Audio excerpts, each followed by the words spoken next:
सन्माननीय सर्वजित बनसोडे सर,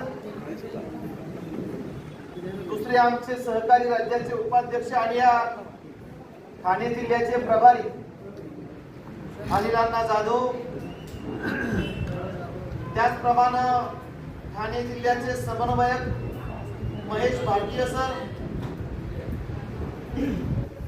त्याचप्रमाणे या कार्यक्रमासाठी विचार मंचावर उपस्थित असलेले माननीय सारंगजी थोरात, ज्यांनी या कार्यक्रमाचं आयोजन केलं, असे उल्हासनगर पूर्वचे अध्यक्ष शेषराव वाघमारेजी, महिला अध्यक्षा रेखाताई उबाळे, युवक आघाडीचे अध्यक्ष भारत रणदिवे, भारतीय बौद्ध महासभेचे अध्यक्ष रोशनजी पगारे, आमच्या भगिनी अश्विनीताई धुमाळ, कल्याणचे अध्यक्ष विशाल पावसे,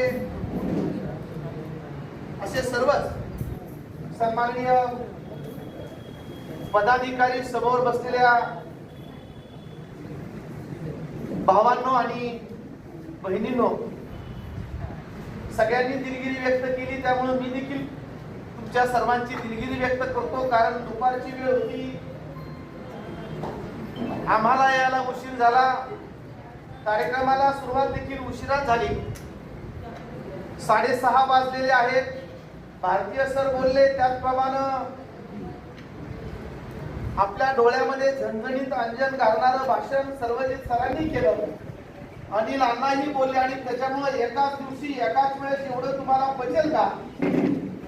आता मी पण बोलणार आहे, नाहीतर मग इकडून ऐकायचं इकडून सोडून द्यायचं. तसं होता कामा नाही. मला असं वाटतं की तसं होणार नाही. मी देखील आधी बोलणार नाही, तुमच्या सगळ्यांचाच विचार करीन. परंतु एवढा मुसळधार